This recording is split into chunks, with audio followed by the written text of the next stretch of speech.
Nous allons voir maintenant les indicateurs de tendance. Et commencer donc par les fameuses moyennes mobiles. Elles constituent en fait un indicateur incontournable en analyse technique. Il s'agit d'indicateurs en fait le plus couramment utilisé parce qu'en fait elles lissent les cours. Tout le monde utilise les moyennes mobiles, les traders, les gérants, tout le monde. En fait, la moyenne mobile, c'est une moyenne calculée sur une période donnée. Elle est dite mobile parce qu'elle est recalculée à chaque fois que la période évolue. On se sert des cours passés et on fait une moyenne. Alors, il y a trois façons de calculer cette moyenne. Il y a une moyenne arithmétique, une moyenne pondérée et une moyenne exponentielle. Je ne vais pas rentrer dans le détail des calculs des trois moyennes. Vous pouvez trouver ça sur vos livres d'analyse technique, ou c'est détaillé aussi dans le logiciel, mais par défaut, on utilise celle qui donne le plus de poids au dernier événement, donc au dernier bas ou à la dernière bougie. Donc, c'est la moyenne mobile exponentielle. Donc, la courbe de la moyenne mobile représente donc la tendance suivie par le cours. L'investisseur va prendre position dans le sens de l'évolution de la moyenne mobile pour profiter de la tendance. Donc, quand la moyenne mobile va augmenter, il va venir acheter, et réciproquement, il se positionnera à la vente quand la moyenne mobile va baisser. En fait, il faut acheter lorsque les cours passent au-dessus de la moyenne mobile et vendre lorsque les cours passent en dessous.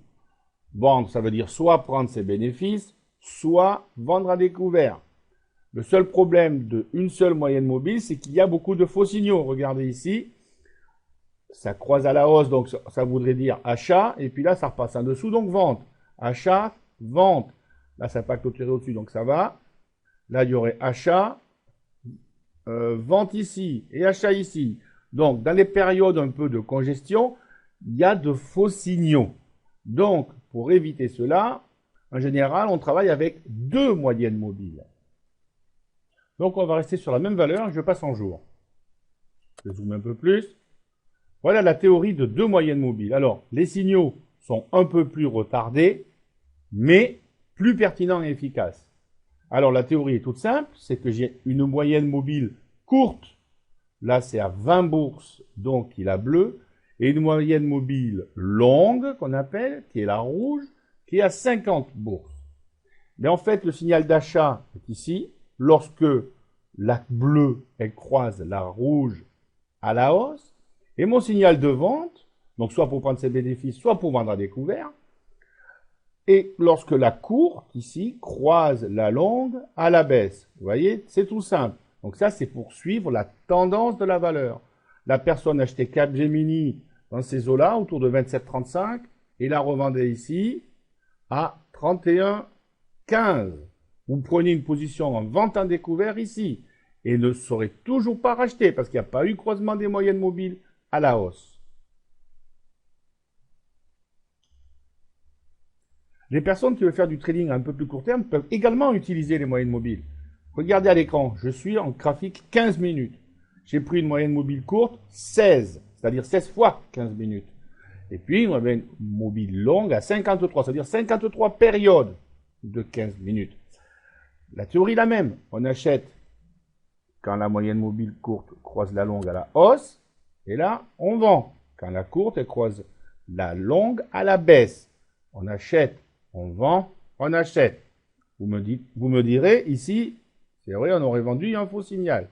C'est pour cela que le but de l'analyse technique est de combiner le graphique des cours avec, par exemple, des moyennes mobiles et des indicateurs. L'indicateur donne un signal de vente quand il est suracheté, ici, ici, par exemple, ici. Mais on ne vend pas quand un indicateur est survendu. Au contraire, quand un indicateur est près d'une zone de survente, il faudra regarder les divergences haussières qu'on a vues tout à l'heure, parce que ça veut dire qu'il peut y avoir un probable retournement à la hausse. Donc, il faudra bien combiner les deux.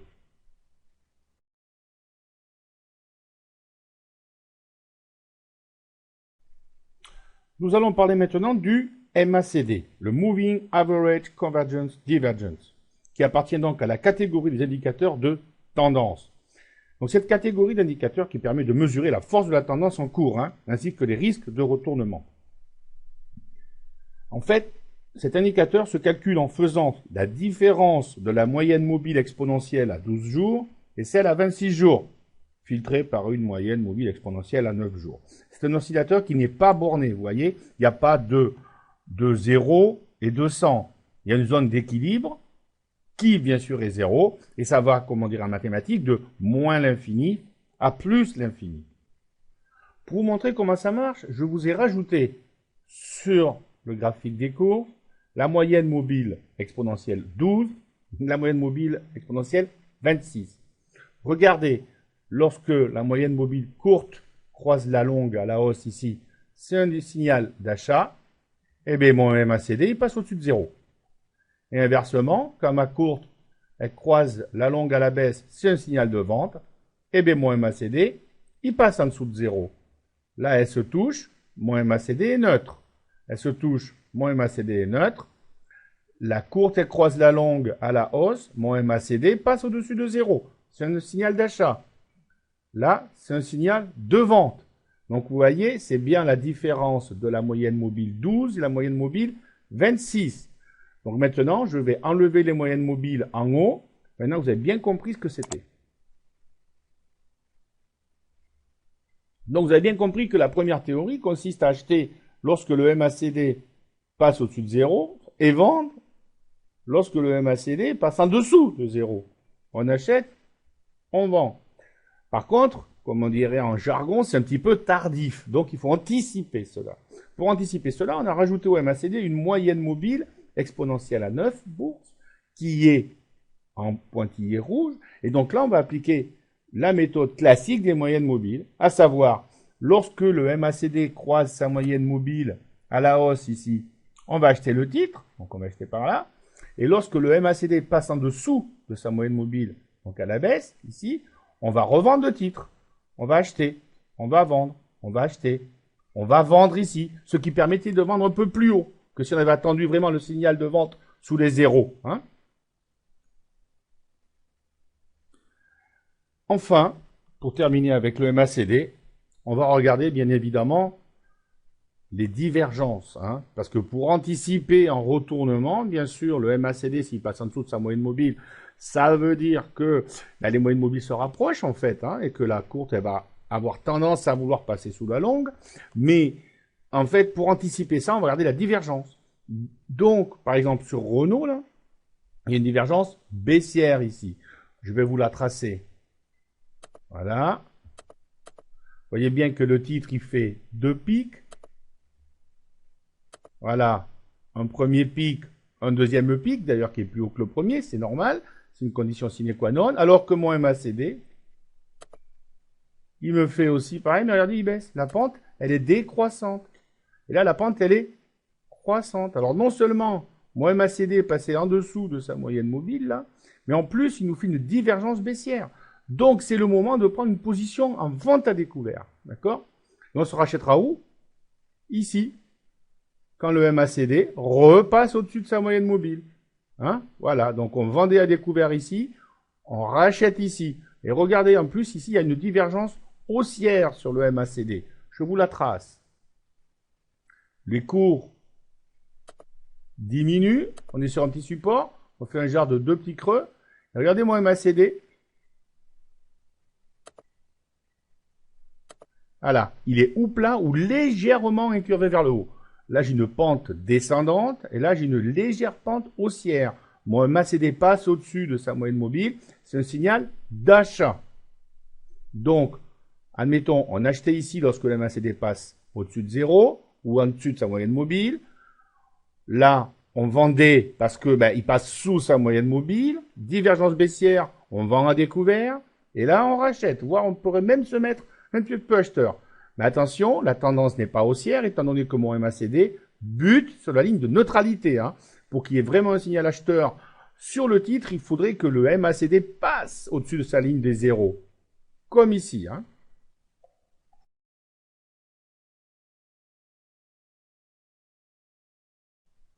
Nous allons aborder maintenant le DMI. Vous le voyez à l'écran, j'ai pris par exemple Total en un jour. Le DMI, en fait, est un indicateur de force du mouvement qui permet de détecter l'existence d'une tendance et de déceler les signes d'essoufflement du marché. En fait, il consiste à associer plusieurs courbes, vous voyez, dont le calcul repose sur la volatilité du marché. C'est un indicateur, en fait, très complet, puisqu'il est en mesure de signaler, dans un premier temps, l'existence d'une tendance, mais il est également capable d'apprécier la force et la puissance de cette tendance, permettant ainsi de générer des signaux d'achat et de vente. D'après M. Wilder, donc l'inventeur du DMI, le marché en fait suit une tendance marquée seulement durant un tiers du temps. Le but du DMI est donc de tenter de détecter cette tendance significative. Quand le marché ne suit pas une tendance marquée, le DMI doit nous permettre de rester en dehors du marché. Donc, il est ici le DMI. Voilà, vous pouvez voir qu'il y a deux courbes. La première, la verte, ça s'appelle le DMI+, et la rouge, ça s'appelle le DMI-. Donc Wilder considère qu'une pression haussière se caractérise par deux séances haussières consécutives. À l'inverse, une pression baissière se caractérise par deux séances consécutives de baisse. Alors, je vais vous expliquer comment interpréter ce DMI parce que c'est vrai qu'il y a pas mal de courbes. Alors, la première façon est la suivante. Lorsque le DMI+, donc le vert, est au-dessus du DMI rouge, d'accord, cela veut dire que la tendance est haussière. Regardez, la valeur, elle monte. Tac. Et inversement, lorsque le DMI- est au-dessus du DMI+, ça veut dire que la tendance est baissière. Regardez, la valeur, elle baisse. Donc, ceci était un premier point. Alors, les indicateurs DMI+, et DMI-, donc qui mesurent le rapport de force entre les pressions haussières et baissières, génèrent, lors de leur croisement, des signaux d'achat et de vente. Donc, deuxième théorie, lorsque le DMI+, comme ici, franchit à la hausse le DMI-, c'est un signal d'achat. Et inversement, ici, lorsque le DMI+, franchit à la baisse le DMI-, dans ces cas-là, c'est un signal de vente. Ou si vous voulez, lorsque le DMI- croise à la hausse ou passe au-dessus du DMI+, c'est un signal de vente. Il est intéressant aussi de regarder l'écartement des courbes entre la verte et la rouge, entre le DMI+, et le DMI-. Plus les deux courbes s'écartent, comme ici ou ici, d'accord, plus on considère que la tendance en cours se renforce. Inversement, lorsque les courbes se rapprochent, par exemple ici, ici, ça veut dire que la probabilité que la tendance en cours se renverse, ou du moins se termine, est très élevée. Et finalement, lorsque les deux courbes DMI+ et DMI- sont comme ici, à peu près parallèles, vous voyez, ben ça veut dire que le marché est sans tendance. Alors, vous avez pu constater à l'écran que, juste en bas, il y a ce qu'on appelle l'ADX et l'ADXR. Bon, alors, l'ADX va nous montrer s'il y a une force dans le mouvement, s'il y a une tendance, si elle augmente ou si elle diminue. Alors, on considère qu'il y a tendance, donc la tendance est forte, en fait, quand cet ADX, donc la courbe en bleu gras, là, est supérieure à 17. Vous voyez, qui est voilà, matérialisé par cette ligne-là à 17. Donc, ça veut dire que quand la valeur, enfin l'indicateur est sous la ligne des 17, ça veut dire qu'il n'y a pas de tendance. Et au contraire, quand la ligne ADX est au-dessus de 17, il y a une tendance. Et plus l'ADX monte, plus il y a de tendance. Attention, la tendance peut être aussi bien haussière que baissière. Alors vous voyez qu'il y a aussi une ligne en pointillé, donc c'est la DXR, c'est simplement un lissage de l'ADX. Ça veut dire que lorsqu'ici, on était en tendance haussière, puisque le DMI+ est au-dessus du DMI-. Mais vous voyez que l'ADX passe en dessous de sa moyenne mobile. Ben, ça veut dire tout simplement que la tendance, la force de cette tendance diminue. Regardez ici, l'ADX passe au-dessus de son ADXR, au-dessus de sa moyenne mobile. Et regardez juste au-dessus, il y a eu un signal de vente. Le DMI- a croisé le DMI+ à la hausse. Ça veut dire que la pression est vendeuse. Il y a écartement entre le DMI- et le DMI+. l'ADX passant au-dessus de sa moyenne mobile, cela veut dire que la force du mouvement est de plus en plus grande. Donc, on a un mouvement baissier très important. Et là, regardez, l'ADX va passer sous sa moyenne mobile. Ça veut dire que la force à la vente, donc, puisque le DMI- est toujours au-dessus du DMI+, eh bien, la force à la vente s'amenuise. Et c'est pour ça que la valeur fait un genre de trend plat.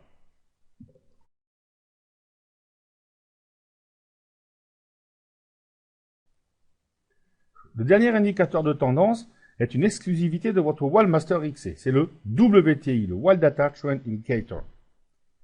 En fait, il va analyser la pente et la vitesse, le positionnement et la progression de 3 moyennes mobiles.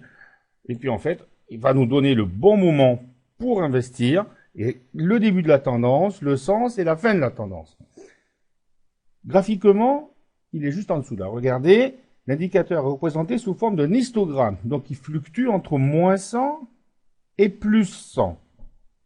Lorsque l'indicateur est au-dessus de 0, voilà, la tendance est haussière. Tant que l'indicateur progresse de 0 vers 100, comme ici, là ou là. Le mouvement de hausse est en expansion. Inversement, quand l'indicateur quitte la zone des 100, comme ici ou ici, et se redirige vers 0, il montre donc un essoufflement de la dynamique haussière. Bien entendu, l'indicateur en dessous de 0 met en évidence une tendance baissière qui accélère lorsqu'on passe de 0 vers moins 100. Cette tendance baissière décélère lorsqu'on passe de moins 100 vers 0.